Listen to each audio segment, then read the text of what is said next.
நாம்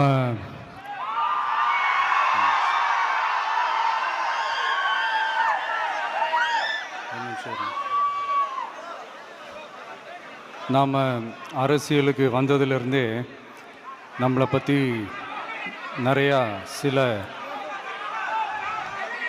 வதந்திகள் எல்லாமே சொல்லிக்கிட்டு இருக்காங்க இல்லையா?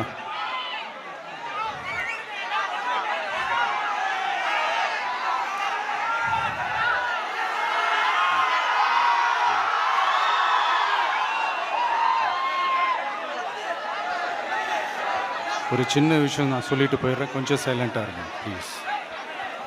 நாம் அரசியலுக்கு வந்ததிலிருந்தே நம்மளை பற்றி நிறையா சில வதந்திகள், அந்த டீம் இந்த டீம் அப்படிலாம் சொல்லிக்கிட்டு இருக்காங்க இல்லையா?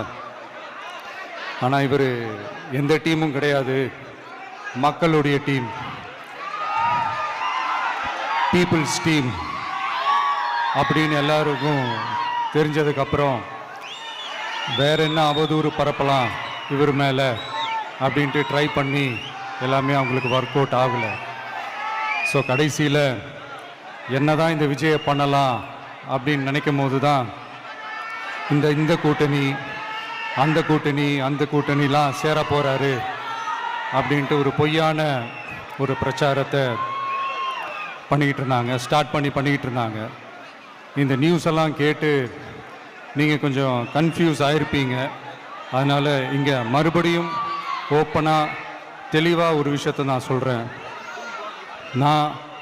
நாங்கள் எப்பவுமே மதச்சார்பற்ற கொள்கைன்றதில், அந்த ஸ்டாண்ட்லேயோ, மதச்சார்பற்ற சமூக நீதின்ற அந்த நிலைப்பாட்டிலையோ எப்பவுமே சமரசம் வச்சிக்கவே மாட்டோம். நம்மளுடைய தலைமையில் தான் ஆட்சி அப்படின்றதில் எப்பவுமே உறுதியாக இருக்கிறோம். நம்மளுடைய முதல் மாநாட்டில் கூட நான் சொன்ன மாதிரி அரசியலில் யாருக்காகவும் எதுக்காகவும் எந்த விதமான ஒரு சமரசமும் நாம் வச்சுக்க போகிறதே இல்லை, அந்த பேச்சுவார்த்தையே கிடையாது. சரிங்களா?